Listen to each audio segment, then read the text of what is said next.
पे हैं। जो लोग नहीं पहचानते हैं वो भटकते ही रह जाते हैं। आज ही बहुत सारे लोग आईएमसी में आए होंगे और छोड़ करके चले गए होंगे और आज भटक रहे होंगे। आप ऐसी गलती मत कीजिएगा। आपने देखा जब हमारा देश आजाद हुआ था उस समय एक बड़ी समस्या आई बेरोजगारी की। बेरोजगारी कैसे दूर किया जाए, उसमें सरकार ने सोचा कि अगर जितना ज्यादा फैक्ट्री खोला जाएगा उतना ही लोगों को रोजगार मिलेगा। अब उस समय फैक्ट्री क्या था? उस समय जो फैक्ट्रियां थी 1950 में लोहा, कोयला, लकड़ी, ये फैक्ट्रियां हुआ करती थी उस समय। इसमें लोग काम किया करते थे। 1950 के दशक में देश आजाद हुआ, उसके बाद से ये फैक्ट्रियां चली करती थी। तो जैसे उस जमाने में जब 1950 में ये फैक्ट्रियां चला करती थी तो सरकार ने सोचा कि अब कौन सी फैक्ट्री डाली जाए, अब क्या किया जाए। तो विचार आया, लोगों ने सलाह दिया कि इसके जगह पे ये प्लास्टिक की फैक्ट्री डाली जाए। तो 1953 में प्लास्टिक की फैक्ट्रियां डाली गईं। जब प्लास्टिक की फैक्ट्री डाली गई तो बहुत सारे लोगों ने विरोध किया, जैसे आज लोग करते हैं। क्या लगता है आईएमसी आसानी से ज्वाइन करता है कोई? सभी लोग जो है कुछ ना कुछ कमेंट्स करते रहे, इसके बहुत विरोधी हैं भाई साहब। यहां आप लोग इतने दीवाने हैं और बहुत जल्दी कोई आईएमसी के टी शर्ट पे नहीं आया है, ये कोट पे जल्दी कोई नहीं आया है। बहुत परिवर्तन करना पड़ता है तब जाकर के वो पूरे रंग में रंगता है वो। तो जैसे प्लास्टिक का विरोध हुआ हमारे देश में, वैसे आज इस डायरेक्ट सेलिंग का विरोध हो रहा है कि नहीं हो रहा है? लोग बोलते नहीं ये तो टोपी पहनाने वाला काम है, ये झूठ बोलने वाला काम है, ऐसा बोलते हैं लोग। भैया टोपी पहनाना से BMW आता तो क्या दिक्कत है? ऐसा टोपी पहनना चाहिए नहीं पहनना चाहिए? भैया ऐसा टोपी पहनने से मेरा कम से कम 4 मकान बन गया, कई जगह जमीन हो गया, BMW हो गया, कई 4 व्हीलर हो गया, इसके अलावा कई देश घूम लिए और इस साल कम से कम 5 देश में घूमने वाला हूं। 5 देश, जिसमें वो देश हैं जिसका जो है अमीरों को भी सपना होता है, बड़े बड़े अमीर पतियों को भी ये सपना होता है कि हम वहां घूमने जाएं। लेकिन इस आईएमसी की बदौलत मुझे इस साल बाली का टूर कई सारे लोग इसमें अचीव किए होंगे। इसके अलावा जो है दुबई का हुआ है, बिल्कुल मेरा स्विट्जरलैंड हुआ है, लंदन का हुआ है, इसके अलावा जो है फुकेट का भी टूर हुआ है। 5 देश कोरोना की वजह से बाकी है घूमने के लिए, तो ये ड्रीम है, इसको घूमेंगे। इसके अलावा एक मेरा और ड्रीम है इस साल कि मैं अपने माँ बाप को भी विदेश घुमाऊंगा। तो आपका अपना ड्रीम जरूर बनना चाहिए कि इस साल क्या क्या आपको करना है। तो 1953 में जब प्लास्टिक आया तो बहुत विरोध हुआ, लेकिन जब प्लास्टिक आया तो बहुत सारे लोगों को रोजगार मिलना शुरू हुआ, बहुत सारे लोगों को। और उस समय जो व्यक्ति, बहुत सारे लोग प्लास्टिक का साइकिल पे ले जा करके गांव गांव बेचते थे, प्लास्टिक का सामान बेचते थे कि नहीं बेचते थे? उस समय 1953 में जो लोग प्लास्टिक का सामान साइकिल पे बेचते थे तो पढ़े लिखे लोग उस पे हंसते थे। हे देखो साइकिल पे ये प्लास्टिक बेच रहा है, हंसते थे। और जो प्लास्टिक बेचता था धीरे धीरे कुछ साल बाद जो है उसने क्या किया, अपना खुद का प्लास्टिक की फैक्ट्री डाल लिया। प्लास्टिक का गिलास ही, प्लास्टिक का कटोरी, प्लास्टिक का चम्मच, कुछ ना कुछ वो फैक्ट्री डाल लिया। अब जब वो फैक्ट्री डाल लिया तो जितने पढ़े लिखे लोग थे डिग्री वाले, कुछ दिन बाद जाके उसके यहां नौकरी करना शुरू कर दिए, जो लोग हंस रहे थे। अब जो लोग 1953 में प्लास्टिक के कारोबार में घुसे वो सारे लोग आज के डेट में करोड़पति और अरबपति हैं। सही है गलत है सर? आज के डेट में वह लोग करोड़पति और अरबपति हैं, लेकिन अगर आज के डेट में प्लास्टिक के कारोबार में कोई घुसता है तो क्या फ्यूचर है? अब सरकार प्लास्टिक को बैन कर रही है, धीरे धीरे प्लास्टिक पूरी धरती से खत्म किया जाएगा, नहीं तो हम सब खत्म हो जाएंगे अगर ऐसा नहीं हुआ तो ये प्लास्टिक का दौर आया। और 1965 में जब प्लास्टिक की फैक्ट्री खुली तो एक दौर आया ट्रांसपोर्ट का। क्या गांव से लोग शहर जाना शुरू किए, लोग जो है फैक्ट्री में काम करने जाते थे तो ज्यादा से ज्यादा संख्या में लोगों को ट्रांसपोर्ट की जरूरत पड़ी।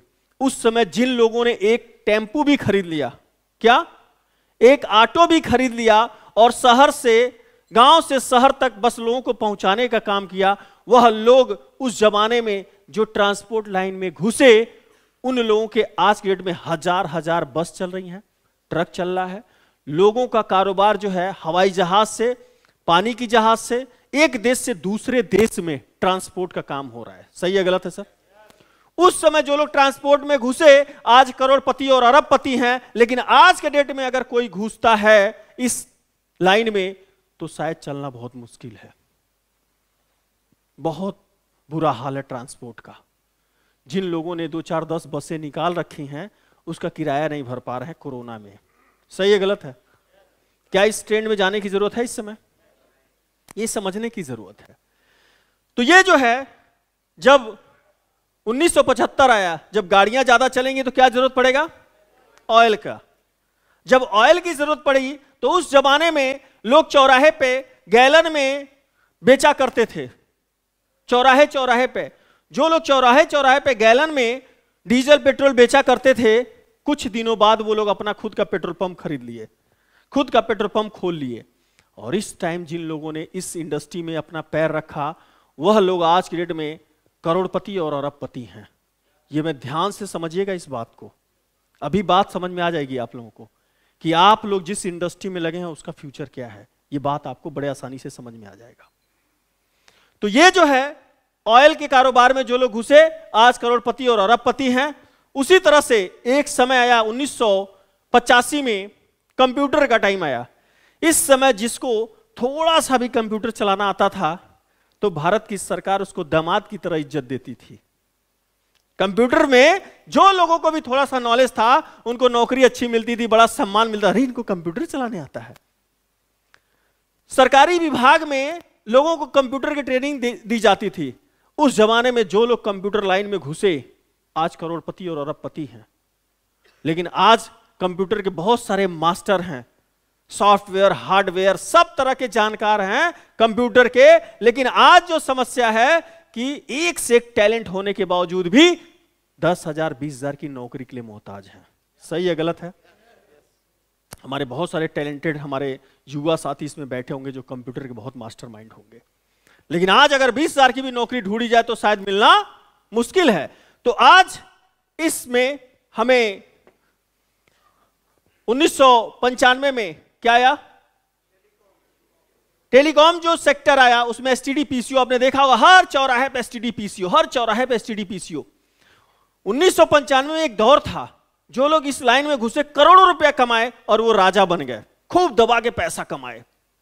तो आज फिर जो है 2005 में एक इंफॉर्मेशन टेक्नोलॉजी हमारे देश में आई। उस समय क्या होता था, लोगों को एसएमएस द्वारा बहुत सारी जानकारी दी जाती थी। आपने देखा होगा जुलाई 2006 में एक घटना हुई, 5 साल का बच्चा, उसका नाम प्रिंस, 60 फीट के गहरे में, गड्ढे गहरे में गिर गया। 60 साल का, यह न्यूज सबने सुना था। उस समय न्यूज वालों ने एक ऐसी खबर बनाई, पूरा भारत टीवी के सामने था। उस समय न्यूज में एक बात बोली गई, प्रिंस जिंदा बचेगा या मरेगा। ऐसा इसमें आता था, ऐसा न्यूज वालों ने बनाया। अब उसमें एस के लिए वाई टाइप कीजिए और नो के लिए एन टाइप कीजिए, इस तरह का टीवी वालों ने बोला। और देखते देखते मात्र 35 करोड़ एसएमएस हो गया। कितना? 35 करोड़ एसएमएस लोगों ने कर दिया। और एक एसएमएस की कीमत कितनी थी? 3 रुपए।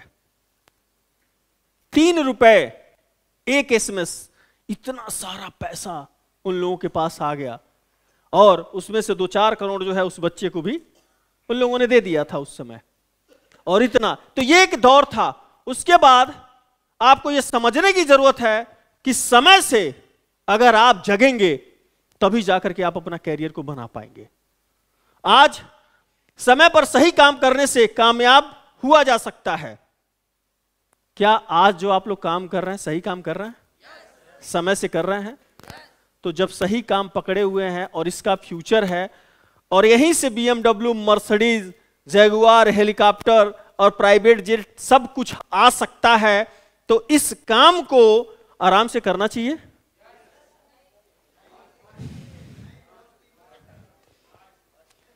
ध्यान से सुन लीजिए मेरी बात को। चैन से सोना है तो जाग जाइए। मेरी बात समझ में आ रही है?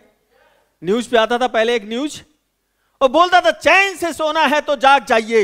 इसलिए मैं आपको बोलता हूं, अगर मौज वाली जिंदगी जीना है तो आज जाग जाइए और आईएमसी को मजबूती से पकड़ लीजिए और दिन रात 2-4 साल अपने आप को न्यौछावर कर दीजिए, जिंदगी के सारे मजे लीजिए।